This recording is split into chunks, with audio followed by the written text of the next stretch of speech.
हाँ माइक लगे। चलिए, आप सभी का स्वागत है। प्रकाश जी गुड इवनिंग, अमरिंदर जी गुड इवनिंग। तो हम लोग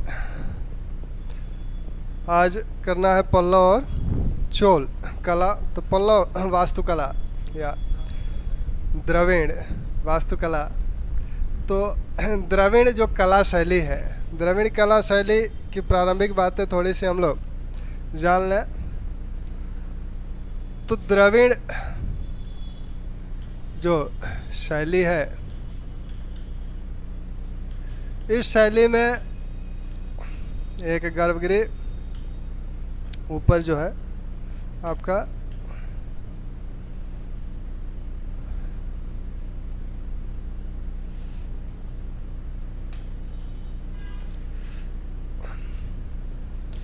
एक गर्भगृह के ऊपर विमान,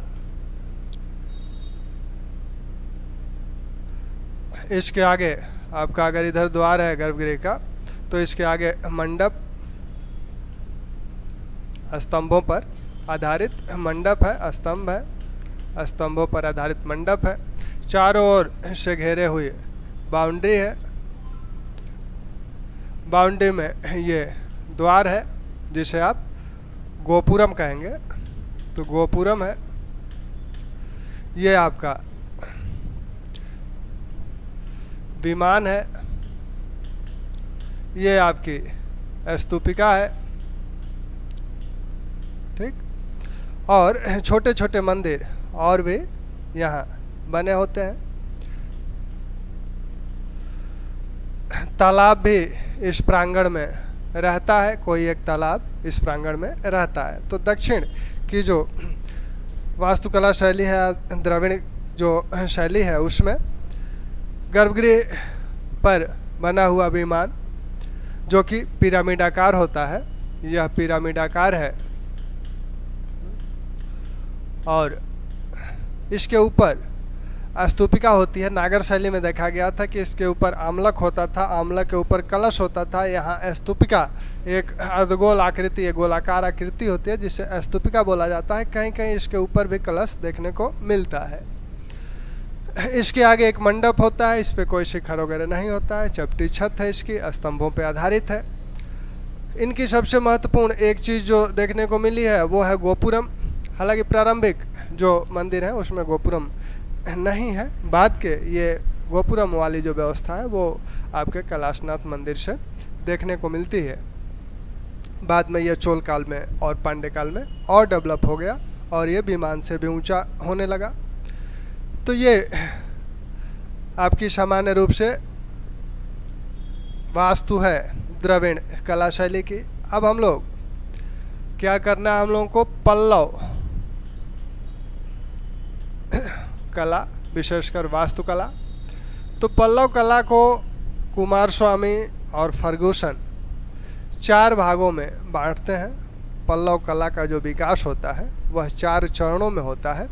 तो उन 4 चरणों को जो बांटा गया है, तो पल्लव जो शासक हैं उन्हीं के नाम पर वो कला आपकी वो निर्धारित किया जाता है।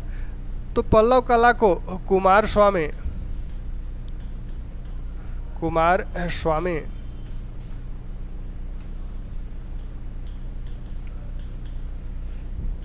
और फर्गुसन ने 4 भागों में, 4 वर्गों में, 4 कालखंडों में, वर्गों ना कहें कालखंड कहें तो ज़्यादा अच्छा है, 4 कालखंडों में विभाजित किया है। कालखंडों में विभाजित किया है। तो 4 जो कालखंड हैं इस पल्लव कला के, तो 4 कालखंड में एक तो महेंद्र वर्मन शैली है, महेंद्र शैली। दूसरी आपकी मल्ल शैली, मल्ल शैली। तीसरी आपकी राजसिंह शैली, राजसिंह शैली। चौथी आपकी जो शैली है उसे बोलते हैं नंदी बर्मन या अपराजित संधि नंदी वर्मन और अपराजित शैली। अपराजित शैली।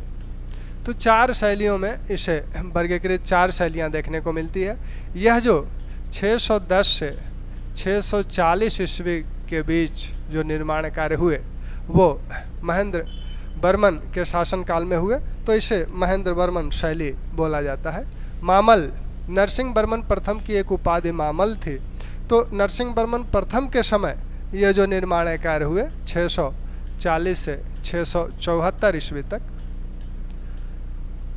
ये जो काल है 674 से 800 ईस्वी तक का काल है। नरसिंह वर्मन द्वितीय की उपाधि राय सिंह है, तो नरसिंह वर्मन द्वितीय और उनके उत्तराधिकारियों 800 ईस्वी तक के काल को इस शैली में माना जाता है। ये आपकी 800 से 900 ईस्वी तक के काल को इस शैली का काल जो है 800 से 900 ईस्वी तक का है। तो हम लोगों ने देखा कि 4 शैलियों के रूप में वर्गीकृत किसने किया? 4 शैलियों के रूप में वर्गीकृत किया कुमार स्वामी ने और फर्ग्यूसन ने। गुड इवनिंग सत्ता जी। तो कुमार स्वामी और फर्ग्यूसन ने इसे 4 शैलियों में विभाजित किया है। ये 4 शैलियाँ शासकों के नाम पे है। यह शैली महेंद्र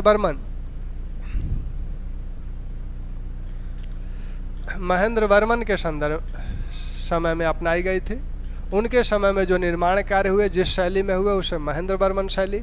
यह जो है नरसिंह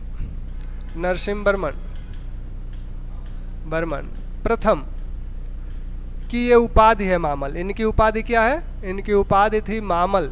एक उपाधि इनकी महत्वपूर्ण उपाधि मामल थी, इसीलिए इसे मामल शैली बोला जाता है। ठीक। ये जो रायसिंह शैली है ये नरसिंह वर्मन द्वितीय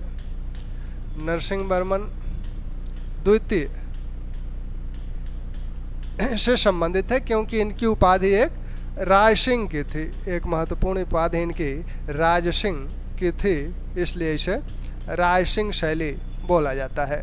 ठीक। तो ये नरसिंह वर्मन द्वितीय से जुड़ी हुई शैली है और यह नरसिंह वर्मन प्रथम से जुड़ी हुई शैली है। यह महेंद्र वर्मन से जुड़ी हुई शैली है और इसमें आपके सीधे सीधे नाम ही आ गए हैं, नंदी वर्मन और अपराजित। नंदी वर्मन द्वितीय और अपराजित के काल में जो निर्माण कार्य हुए उन निर्माण कार्यों में जो शैली देखने को मिली उस शैली को नंदी वर्मन या अपराजित शैली बोला जाता है। एक प्रश्न मेंस में सीधा सीधा जो पल्लव काल से पूछा जाता है उसमें ये पूछा जाता है कि पल्लवकालीन स्थापत्य जो कला है उसके विकास क्रम को निर्धारित कीजिए। तो विकास क्रम उसका यही है। इन शैलियों में कुछ भिन्नताएं हैं। यह प्रारंभिक शैली है, यह उससे थोड़ा सा और विकसित स्वरूप है और यह उसका पूर्ण विकसित स्वरूप है। यह जो शैली है रायसिंह शैली, यह पल्लव कला का पूर्ण विकसित स्वरूप इसी शैली में आता है।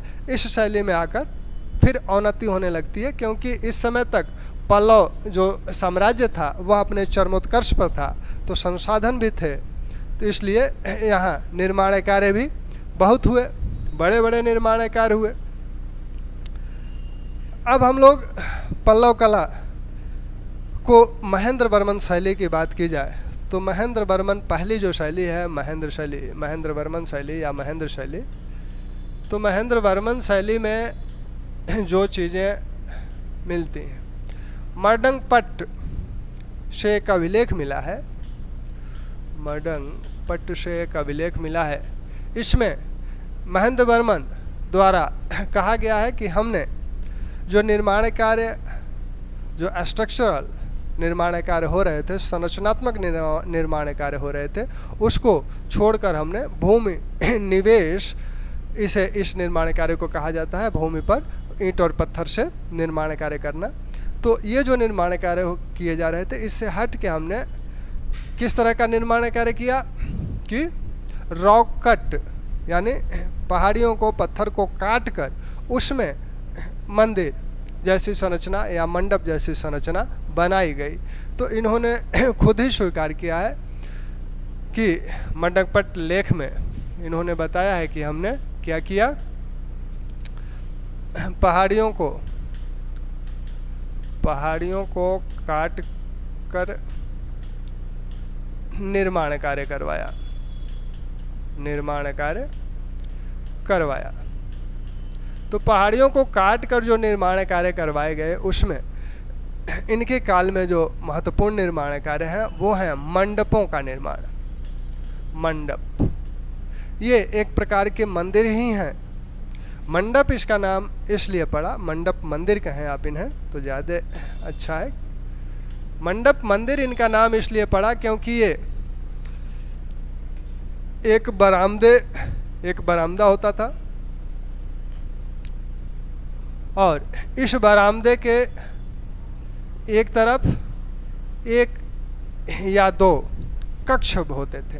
एक स्तंभ पे आधारित बरामदा होता था, स्तंभ पे आधारित बरामदा है, और इस बरामदे के दूसरी तरफ एक या दो कक्ष होते थे, जिसमें अमूमन इनके समय में 2 कक्ष होते थे। तो इन 2 कक्षों में शिव संबंधी जो कक्ष होते थे, इसमें शिवलिंग स्थापित किया जाता था। वैष्णव संबंधी जो कक्ष होते थे, उसमें विष्णु की मूर्ति या उनसे संबंधित देवताओं को स्थापित किया जाता था।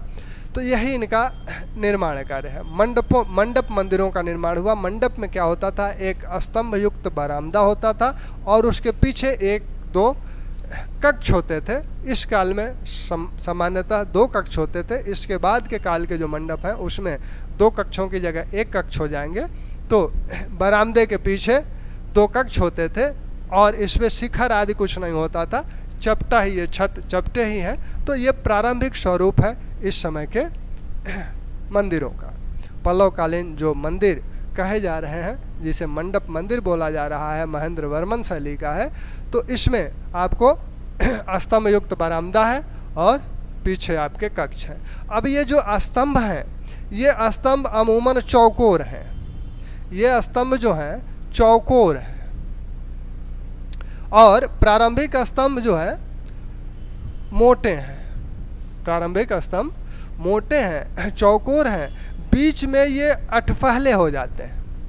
ये जो बीच वाला क्षेत्र है, यहाँ पर ये अठपहले हो जाते हैं। अठपहले का मतलब बीच वाले स्तंभ नीचे की तरफ आपका चौकोर है, यहाँ पर ये आकर 8 अष्टभुजी हो जाता है। यहाँ पर ही आकर अष्टभुजी स्वरूप धारण कर लेता है।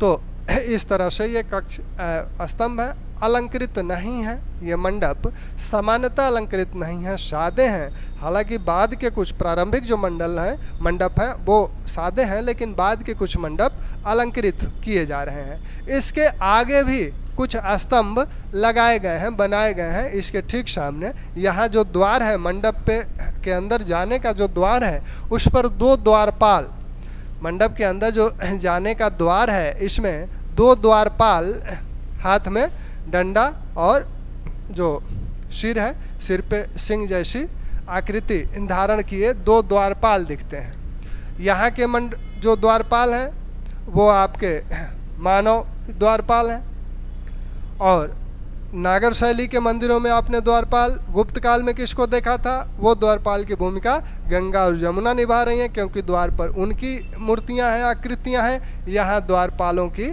मूर्तियां या आकृतियां हैं। इसके आगे कुछ स्तंभ, 7 फुट ऊंचे स्तंभ इसके आगे बनाए गए हैं। इस पर सिंह की आकृति भी बनाई गई है। सिंह बहुत ही महत्वपूर्ण है दक्षिण कला के संदर्भ में, क्योंकि यहाँ स्तंभ जो हैं, स्तंभों पे सिंहों, एक तो यहाँ शीर्ष सिंहाकार है, यानी शीर्ष पर सिंह की आकृति है, और इसके बाद के काल में हम लोग आएंगे तो स्तंभ के बीच में ही यहीं पर सिंह बना हुआ है। यानी इस तरह से ये लगता है कि ये ऊपर वाला भाग एक सिंह पे ही आधारित है। तो यहाँ तो ये शीर्ष पे ही है, सामने जो है स्तंभ है, 7 फुट स्तंभ है। इस महेंद्र वर्मन शैली में जो मंडप बने वो कई स्थानों से बने, जैसे मडकपट से जो मंडप बना, त्रिमूर्ति मंडप जिसे बोला जाता है। इसके बाद आपका पलवरम से पंच पांडव मंडप बना। वैसे ही आपका महेंद्र विष्णु मंडप महेंद्रवाड़ी में बना। तिरुचिन्नापल्ली में आपका जो मंडप बना पल्वेश्वरम मंडप बना। तो ये कुछ मंडप हैं, इन मंडपों को देख लिया जाए। इस समय के जो त्रिमूर्ति मंडप, त्रिमूर्ति मंडप, यह मंडप आपका मडकपट पट में बना। वैसे ही आपका पंच पांडव मंडप, पंच पांडव मंडप, यह पलवरम में बना है। यह मंडप पलवरम में बना।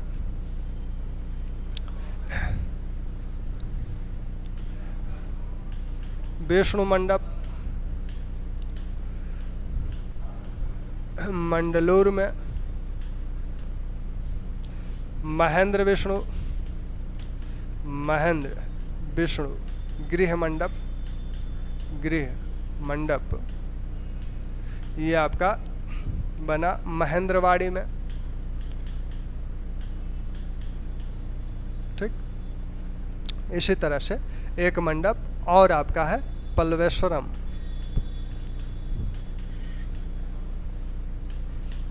मंडप, यह जो है तिरुचिन्नापल्ली,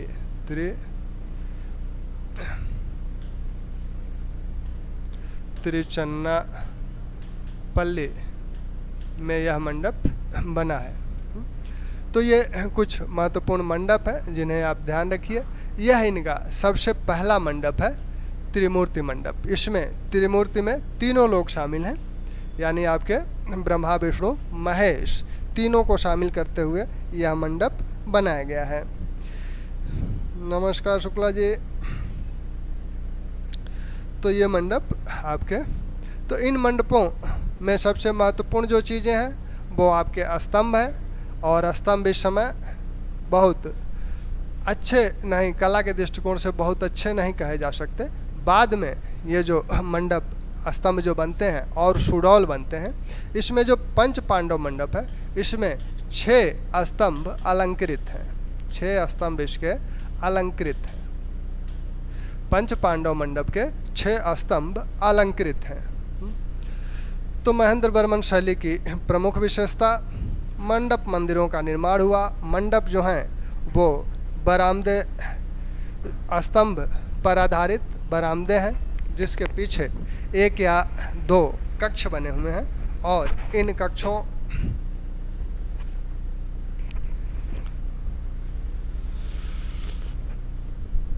एक या 2 कक्ष बने हैं। इन कक्षों में जिस धर्म से संबंधित शिव या वैष्णव, यही 2, तो इन धर्मों से संबंधित मूर्तियां इसमें स्थापित की गई हैं। शैव धर्म से संबंधित है तो उसमें लिंग स्थापित है, वैष्णव धर्म से संबंधित है तो वैष्णव विष्णु मूर्ति उसमें स्थापित की गई है। अब हम लोग दूसरी शैली पे आए, और ये जो है दूसरी शैली पे हम लोग आए, ये पल्वेश्वरम, इसको ललितांकुर पल्वेश्वरम कर लीजिएगा, ललितांकुर, पूरा नाम इसका ललितांकुर पल्वेश्वरम है। अब हम लोग दूसरी शैली जो है मामल्ल शैली, मामल्ल शैली, नरसिंह वर्मन प्रथम के समय जो निर्माण कार्य हुए उसे नरसिंह वर्मन शैली का है, या उनकी उपाधि मामल्ल शैली का है। तो उस शैली, अब इस शैली में किस तरह के निर्माण कार्य हुए? इस शैली में मंडप तो चल ही रहा है, मंडप चल रहे हैं, जो पहले से मंडप चला आ रहा है वो मंडप चल रहा है, थोड़े से परिवर्तन उसमें भी हुए हैं। कला पक्ष में भी जो स्तंभ हैं और सुडौल हो गए हैं, जो 2 कक्ष बनते थे बरामदे के पीछे वो अब 1 कक्ष बनने लगे हैं, तो मंडप बन रहे हैं। साथ ही यहाँ रथ मंदिरों का निर्माण हुआ, एक नए प्रकार का निर्माण कार्य इस मामल्ल शैली में हुआ, और वो है रथ मंदिर, जिन्हें सप्तपगोड़ा बोला जाता है।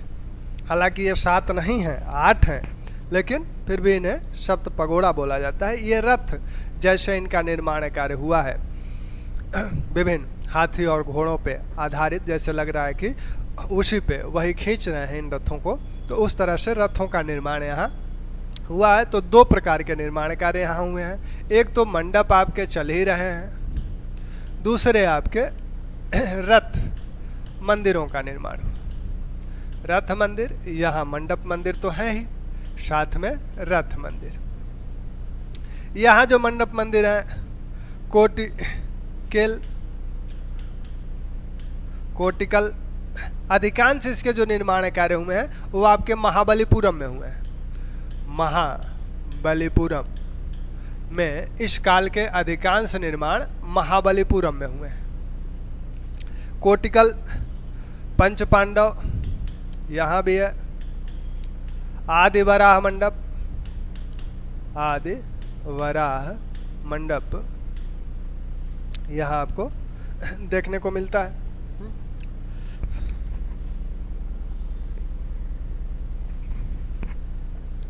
ठीक, आदि वराह मंडप। यहाँ रथ मंदिर जो है, अनेक रथ मंदिर हैं जिसमें आपके धर्मराज रथ, अर्जुन रथ, भीम रथ, नकुल सहदेव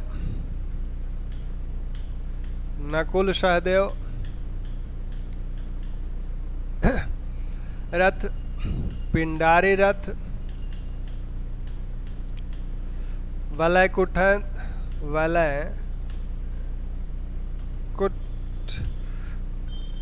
रथ। तो ये आपके यहाँ धर्मराज, अर्जुन, भीम, नकुल सहदेव, पिंडारी और द्रौपदी, तो ये 8 रथ, पूरी द्रौपदी रथ, तो कुल 8 रथ, 8 हो गए ना।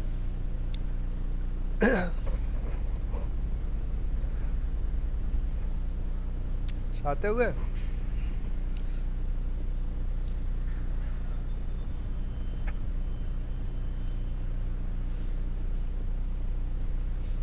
धर्मराज यानी युधिष्ठिर रथ, अर्जुन रथ, भीम रथ, एक आपका गणेश रथ, 8 रथ कुल आपके हो गए।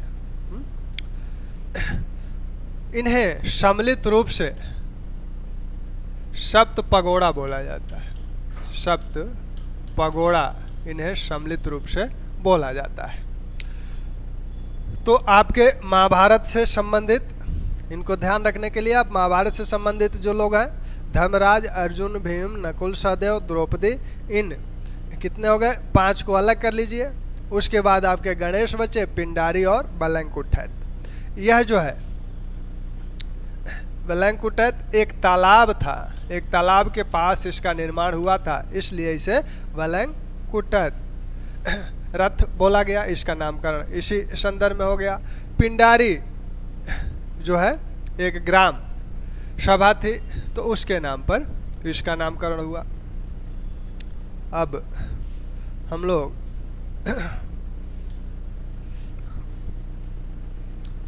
ये जो रथ दिख रहे हैं आपके, ये सभी वही रथ हैं। ये जो रथ आपको दिख रहा है, यह रथ द्रौपदी रथ, द्रौपदी रथ है। इसमें से कुछ रथ जैसे भीम रथ, नकुल सहदेव, गणेश, इनके निर्माण शैली के आधार पर इनका जो शीर्ष बना हुआ है, इस शीर्ष के निर्माण के आधार पर ये माना जाता है कि कुछ वेसर शैली के हैं और कुछ आपके, ये क्या दिख रहा है, वेसर शैली, ये नागर शैली दिख रहा है, ये आपको द्रविड़ शैली दिख रहे हैं। तो कुछ वेसर शैली के माने जाते हैं, कुछ द्रविड़ शैली के माने जाते हैं, कुछ नागर शैली के माने जाते हैं। तो द्रौपदी जो रथ है यह आपका नागर शैली का दिख रहा है, और जो नकुल सहदेव, गणेश और भीम रथ हैं ये आपके वेसर शैली के हैं, और इसके बाद शेष जितने रथ हैं वो द्रविड़ शैली के माने जाते हैं। ठीक, इसके साथ इन रथों में आप देख रहे हैं कि इनमें ये द्वार हैं, कुछ में आपके प्रदक्षिणा पथ कुछ में ही दिखता है, जैसे भीम रथ में प्रदक्षिणा पथ दिखता है, अन्य रथों में प्रदक्षिणा पथ जैसी कोई चीज नहीं दिखती है। यहाँ जो विभिन्न प्रकार के जो सिंह या हाथी बने हुए हैं, तो ये लगता है कि ये रथ इन्हीं पे आधारित है, इसी को ये खींच रहे हैं, यही जानवर इन्हें खींच रहे हैं। जो द्रौपदी रथ है यह अलंकरण इसमें नहीं है, इस द्रौपदी रथ में कोई अलंकरण नहीं है। इस द्रौपदी रथ का आकार झोपड़ी नुमा है, एक झोपड़ी जैसे इसका आकार है द्रौपदी रथ का। किसी प्रकार का कोई अलंकरण नहीं है। हाँ, मूर्तियां हैं जरूर इसमें देवी देवताओं की, लेकिन अलंकरण नहीं है। मूर्तियां नकुल सहदेव रथ को छोड़कर अन्य सभी रथों पर विभिन्न देवी देवताओं की उससे संबंधित मूर्तियां बनी हुई हैं।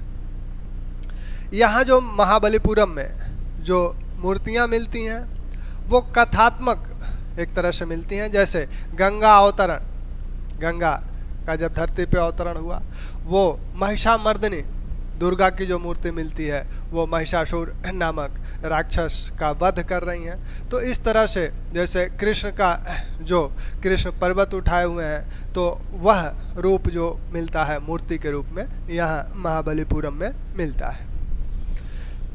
तो यहाँ के सबसे महत्वपूर्ण निर्माण कार्य आपके ये रथ मंदिर हैं। और इन रथ मंदिरों के आगे चला जाए तो रथ मंदिरों में जिन्हें विभिन्न शैलियों में जिन्हें वर्गीकृत किया जाता है, तो नागर शैली का जो रथ है वो आपका द्रौपदी रथ है। नागर शैली का रथ द्रौपदी रथ है। जो बेसर शैली के रथ हैं वो आपके भीम रथ हैं।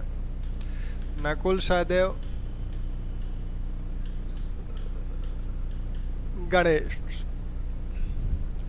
गणेश रथ आपके बेसर शैली के हैं। शेष जो रथ आपके चार अन्य जो शेष बचते हैं वो सब द्रविड़ शैली के, वो सब कैसे हैं? द्रविड़ शैली के हैं। ये जो रथ है इनका आधार जो है, ये जो बेसर शैली वाले हैं इनका आधार आयताकार है, अन्य के आधार चौकोर है। ठीक, तो अब इनमें सबसे महत्वपूर्ण और सबसे बड़ा जो रथ है वह धर्मराज रथ माना जाता है। धर्मराज रथ इसमें सबसे बड़ा रथ माना जाता है। तो धर्मराज रथ में हम लोग जो चीज़ देखते हैं उसमें अगर देखा जाए तो धर्मराज रथ में कई चीज़ें एक साथ मिलती हैं। धर्मराज रथ में जो नरसिंह वर्मन है उनकी एक मूर्ति इस पर मिलती है और साथ में शिव की एक मूर्ति मिलती है। तो धर्मराज रथ में नरसिंह प्रथम, क्योंकि यह काल नरसिंह वर्मन के ही समय निर्मित हुआ है, तो नरसिंह वर्मन प्रथम की एक मूर्ति इसमें मिलती है और साथ में शिव की एक मूर्ति मिलती है। इसी के साथ इस समय राजाओं की जो मूर्तियां हैं उसमें आप जो आदि बराह मंडप, इस समय जो आदि बराह मंडप बना था, तो उस मंडप में दो शासकों की मूर्तियां आपको मिलती हैं। इसके पहले के जो शासक हैं आपके, जो इसके पहले आपके कौन शासक थे? महेंद्र वर्मन और सिंह विष्णु, इन दोनों के इसमें आदि बराह मंडप में मूर्तियां मिलती हैं। ठीक, तो इसको हम लोग लिख लें। तो आइए इसको भी लिख लिया जाए। इसको कहाँ लिखा जाए? जो सबसे बड़ा जो मंडप है वो आपका धर्मराज मंडप। इसी मंडप में पहली बार द्रविड़ शैली का जो शिखर आपने देखा पिरामिडाकार, वह सामने आता है। यानी इसका शिखर क्या है? पिरामिडाकार है। द्रविड़ शैली वाले कई चार हैं, तो चारों के पिरामिडाकार है, लेकिन यह सबसे बड़ा है। और तो इसमें 3 मंजिला है, तो इसमें जो है शिखर पिरामिडाकार दिखता है। यानी द्रविड़ शैली की शुरुआत, जो विशेषताएं हैं द्रविड़ शैली की, वो यहाँ से हो जाती है। इस धर्मराज मंडप में धर्मराज रथ में, मंडप नहीं रथ है। तो धर्मराज रथ में मूर्ति किसकी है? नरसिंह वर्मन प्रथम की। प्रथम की मूर्ति है, साथ में शिव की मूर्ति, सोमस्कंद के रूप में। शिव की मूर्ति जो है वो सोमस्कंद के रूप में है। ठीक,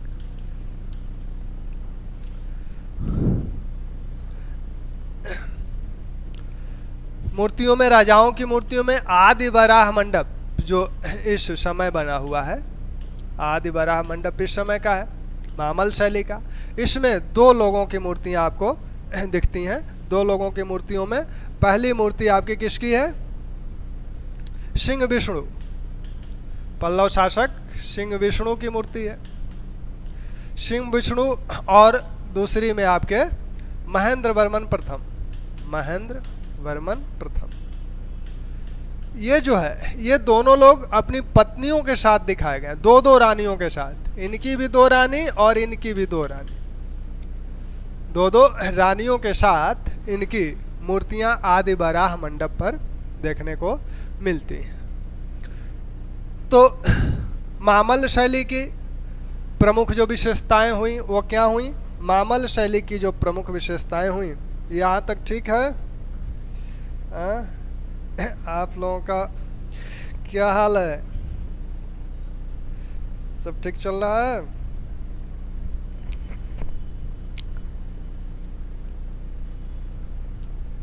सब ठीक चल रहा है ना? तो यहाँ जो मूर्तियां आपको, जो मंडप दिखे, इन मंडपों में किस तरह का सुधार हुआ? ये जो मंडप है और पिछले जो मंडप थे उनसे इन मंडपों में थोड़ा सा सुधार ये हुआ है कि इनके स्तंभ अब सुडौल बनने लगे। पहले वो ज़्यादा मोटे थे तो उन्हें और पतला किया गया, और अब धीरे धीरे ये गोलाकार रूप धारण कर रहे हैं। अब जो स्तंभ है वो गोलाकार रूप धारण कर रहे हैं, और यहाँ बीच में अब सिंह, स्तंभों में क्या दिखता है? दक्षिण के स्तंभों में, विशेषकर पल्लव स्तंभों में, यह जो यहाँ सिंह की एक आकृति आपकी बनी है ऊपर, फिर ये ऊपर स्तंभ आपका चला जाता है। तो यहाँ सिंह आधार स्तंभ आपके बनने शुरू हो जाते हैं। ठीक, जब ये स्तंभ पतले हो गए तो दो स्तंभों के बीच जो दूरी थी वो दूरी भी बढ़ गई। अब सुडौल भी हो गए और दो स्तंभों के बीच की दूरी भी बढ़ गई। जो महेंद्र शैली के मंडप थे और इस शैली के जो मंडप हैं उनमें कलात्मक भेद यही है। वहाँ जो है बरामदे के पीछे दो कक्ष अमूमन होते थे, यहाँ अब सिर्फ कितने कक्ष होने लगे? सिर्फ आपके एक कक्ष होने लगा। ठीक, रथ मंदिर जो है, 8 रथ मंदिर हैं। 8 रथ मंदिरों में जो आपके, इन्हें नाम क्या दिया जा रहा है? इन्हें सप्त पगोड़ा नाम दिया जा रहा है। और 8 रथों में आपका धर्मराज रथ या युधिष्ठिर रथ, अर्जुन रथ, भीम रथ, नकुल सहदेव रथ, द्रौपदी रथ, गणेश रथ, पिंडार रथ और वालंकुटैत रथ, ये 8 रथ आपके हैं और इन्हें सम्मिलित रूप से सप्त पगोड़ा कहा जा रहा है। इनमें सबसे प्रमुख जो रथ है वो आपका धर्मराज रथ है। अर्जुन रथ में राजा रानी को मुकुट धारण किए हुए दिखाया गया है। तो अर्जुन रथ में एक चित्र, एक आकृति ऐसी मिली है जिसमें राजा रथ को मुकुट धारण किए हुए, राजा रानी को मुकुट धारण किए हुए दिखाया गया है। धर्मराज रथ में आपने सीधे देखा कि नरसिंह वर्मन प्रथम की मूर्ति ही लगी है।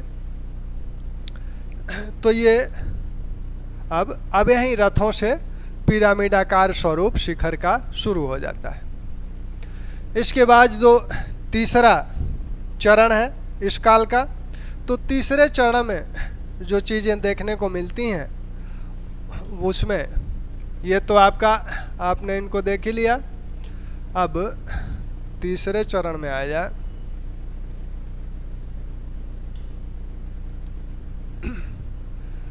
तीसरा चरण जो है वो ये है। तीसरा चरण यानी जो आपकी शैली है, कौन सी? राजसिंह शैली। अब नरसिंह वर्मन द्वितीय का काल है और नरसिंह वर्मन द्वितीय का काल पल्लवों का चरमोत्कर्ष का काल है, पल्लव साम्राज्य का। और उस काल में जो मंदिर बने उसमें आपके सबसे महत्वपूर्ण जो मंदिर है वो आपके महाबलीपुरम से है। महाबलीपुरम का शोर मंदिर या तटीय मंदिर, कांची का कैलाशनाथ मंदिर महाबलीपुरम से, और भी मुकुंददेव मंदिर महाबलीपुरम का है। तो ये जो सबसे प्रमुख मंदिर इनके हैं वो ये आपका शोर मंदिर और कांची का कैलाशनाथ मंदिर है। ये शोर मंदिर या तटीय मंदिर इसलिए कहा जाता है क्योंकि ये बिल्कुल समुद्र के तट पे है, इसके पीछे जो है वो समुद्र है। यह द्वार वाला चित्र है, तो यह पूरब की तरफ इसका द्वार है, पश्चिम जो है पश्चिमी इसकी दीवार के पीछे समुद्र है, तो इसीलिए इसे तटीय या शोर मंदिर की संज्ञा नाम दिया जाता है। इस मंदिर जैसा कि द्रविड़ मंदिरों में आप देखते हैं कि एक चार दीवारी होती है, इसमें भी एक चार दीवारी है। यह जो चार दीवारी दिख रही है, यह चार दीवारी आपकी, यह जो चार दीवारी दिख रही है, इस चार दीवारी पे आपको ये कुछ पशु दिख रहे हैं, और विशेषकर ये उकड़ू अवस्था में बैठे हुए बैल हैं, वृषभ हैं। उकड़ू अवस्था में बैठे हुए ये वृषभ हैं। बीच बीच में आपको स्तंभ भी दिख रहा है, तो बीच बीच में स्तंभ भी दिख रहा है। ये स्तंभों पे भी कुछ मूर्तियां बनी हुई हैं और ये उकड़ू वृषभ बने हुए हैं। मंदिर आप देख ही रहे हैं, यहाँ से गिन ही सकते हैं कितने तल्ले का है, 1 2 3 4 5 6 तल्ले का मंदिर है।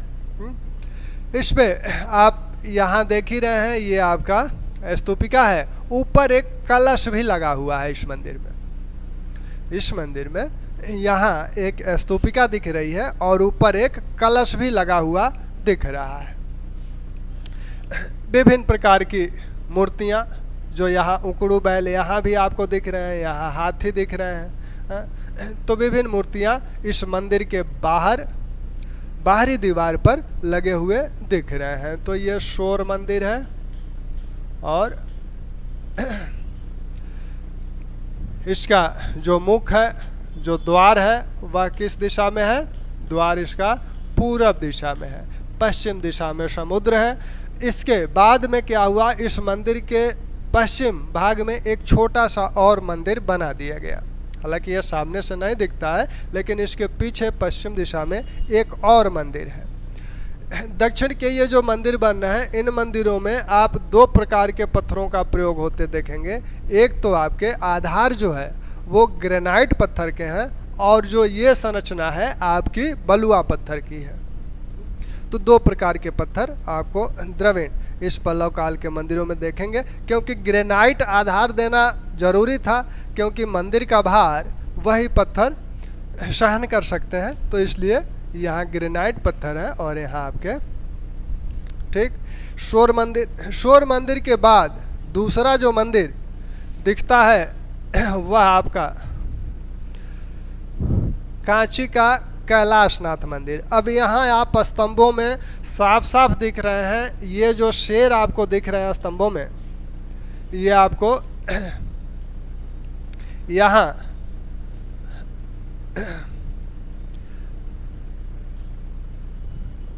स्तंभ के ये जो शेर दिख रहे हैं आपको बीच वाले कि कैसे धारण किए हैं, तो ये दक्षिण की ये विशेषताएं हैं। हर स्तंभ को आपको द्वार पे शेर दिखेंगे, सिंह दिखेंगे। साथ में ये मूर्तियां भी, इन खानों में मूर्तियां भी बनी हुई है, प्रत्येक खाने में मूर्तियां बनी हुई हैं। यहाँ जो मंदिर के कोष्टक हैं इसमें भी अनेक मूर्तियां बनी हुई हैं। ये जो जितना भी चीज़ देख रहे हैं सब ये किसी न किसी मूर्ति से अलंकृत है।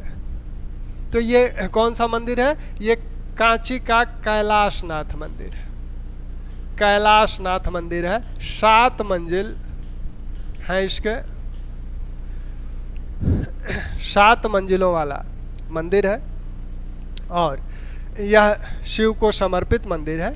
और इसका जो द्वार है, जब यहाँ से इसके द्वार पे, मुख्य द्वार पे जाएंगे तो वहाँ 2 मूर्तियाँ लगी हुई हैं दोनों तरफ। शिव की सफ़ेद पत्थर से बनी हुई 2 मूर्तियाँ शिव की उस द्वार पे लगी हुई हैं। एक लिंग है ठीक उसके सामने आपका वृषभ नंदी जो है वो उनकी सवारी है, वो मंदिर गर्भगृह के सामने रहते हैं, गर्भगृह के सामने है। ये आपका मंडप वाला हिस्सा है, ये आपका शिखर वाला विमान वाला हिस्सा है। यहाँ भी आप देख रहे हैं स्तूपिका यहाँ भी बनी हुई है। तो ये कांची का कैलाशनाथ मंदिर है। इसके बाद इस काल में दूसरा जो मंदिर बना वह आपका बैकुंठ पेरुमल मंदिर है।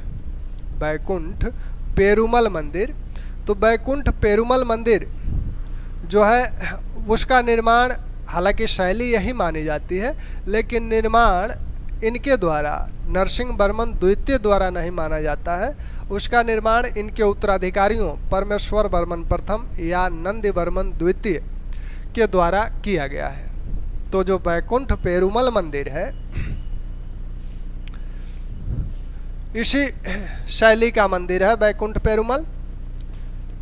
बैकुंठ पेरुमल मंदिर इसी शैली का माना जाएगा। किस शैली का? राजसिंह शैली का ही है, लेकिन निर्माण किसने किया? इसका निर्माण या तो परमेश्वर वर्मन प्रथम ने कराया या नंदीवर्मन द्वितीय ने, या दोनों ने।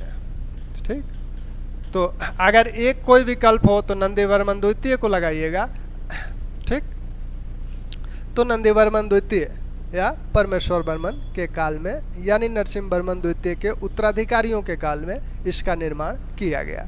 इस मंदिर की खासियत यह है कि इसके जो अंदरूनी हिस्से हैं उसमें अनेक मूर्तियां या उकेरी गई हैं जो विभिन्न घटनाओं की ओर इंगित करती हैं, जैसे राज्याभिषेक का और स्वमेघ का। इस तरह की घटनाओं को वर्णित करती हुई इस बैकुंठ पेरुमल मंदिर के, ये विष्णु मंदिर है, वैष्णव मंदिर है, तो इसके जो अंतः भाग है, अंदरूनी जो दीवारें हैं, उस पे अनेक मूर्तियां लोक जीवन संबंधी आपको दिखती हैं, जिसमें राज्याभिषेक के चित्र या अश्वमेघ यज्ञ आदि के चित्र उकेरे गए हैं। ठीक, तो ये आपकी कौन सी शैली रही?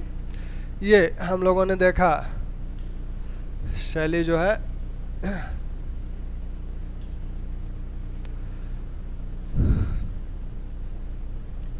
तीसरी शैली थी। तीसरी शैली यानी राजसिंह शैली। राजसिंह शैली के तीसरी शैली यानी राजसिंह शैली। इस शैली के जो निर्माण कार्य हैं वो आपके हैं आपका महाबलीपुरम का शोर या तटीय मंदिर,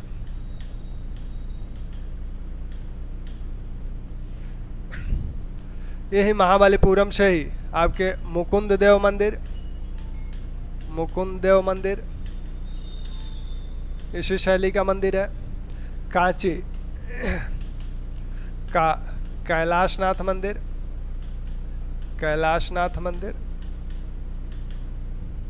और आपका बैकुंठ पेरुमल मंदिर।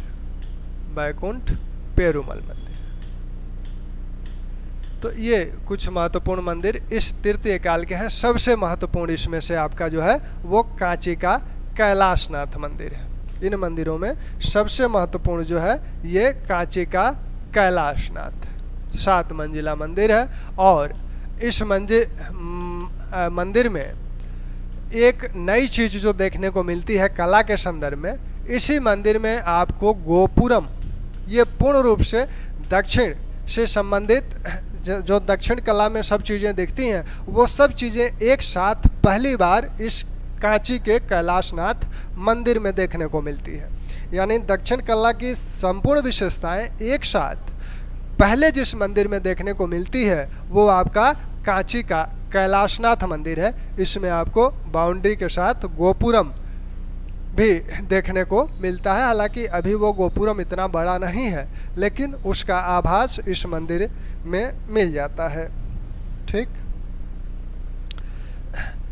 तीसरी जो शैली है उस शैली को कहा जाता है, कौन सी शैली? अपराजित शैली या नंदीवर्मन द्वितीय शैली। नंदीवर्मन द्वितीय शैली या अपराजित शैली। तो इसमें जो मंदिर बने हैं उसमें आपके परशुरामेश्वर मंदिर या मुक्तेश्वर मंदिर, तो इसमें जो मंदिरें आपको देखने को मिलती हैं उसमें परशुरामेश्वर मंदिर और मुक्तेश्वर मंदिर देखने को मिलता है। मुक्तेश्वर मंदिर आपका कांची से है। तो दूसरा जो चौथी शैली जो है वो आपकी अपराजित या और नंदीवर्मन शैली, अपराजित और नंदीवर्मन, नंदीवर्मन और अपराजित शैली, नंदीवर्मन और अपराजित शैली। इसमें परशुरामेश्वर मंदिर, परशुरामेश्वर मंदिर, मुक्तेश्वर मंदिर, मुक्तेश्वर मंदिर, मातंगेश्वर मंदिर, मातंगेश्वर मंदिर, ये दोनों आपके कांची से हैं। ये आपका मुड्डू पट्टम से है। इस समय अब मंदिर छोटे बनने लगे क्योंकि अब पल्लव साम्राज्य अवनति की अवस्था की तरफ जा रहा है। तो अब उतने संसाधन नहीं हैं राजाओं के पास कि वो बड़े बड़े संरचनात्मक निर्माण कराएं, जैसा कि कांची के मंदिर में देखा गया या शोर मंदिर में देखा गया। तो उतने विशाल निर्माण कार्य अब यहाँ नहीं हो रहे हैं, अब छोटे छोटे मंदिर बन रहे हैं। तो अपराजित शैली के मंदिरों को अगर पूछा जाता है कि निम्न में से कौन सा मंदिर अपराजित शैली का है, तो आपका उसमें जो प्रमुख मंदिर है परशुरामेश्वर मंदिर, मुक्तेश्वर मंदिर और मातंगेश्वर मंदिर, ये आपके अपराजित शैली या नंदीवर्मन शैली के। इसमें इसके अंतिम काल में जो मंदिर दिखते हैं वो अब फिर चोल कला से प्रभावित होने लगते हैं क्योंकि अब इनके अधिकांश क्षेत्रों पर चोलों का अधिकार हो गया है। तो अब वो चोल कला से प्रभावित होते दिखते हैं। तो ये आपकी पल्लव कला से संबंधित चीज़ें रहीं। ठीक, इसके बाद जो कला सामने आता है वो है चोल वास्तुकला। अभी इसमें मूर्ति कला इनकी भी बची है और चोल और पल्लव दोनों की मूर्ति कलाएं एक साथ, मूर्ति कला और चित्रकला। चित्रकला हालांकि चोलों का प्रमुख है, सॉरी चित्रकला का है मूर्ति कला, जिसमें से आपके धातु मूर्ति कला। तो चोलों का जो निर्माण कार्य है वो भी कई चरण में विकास करता है।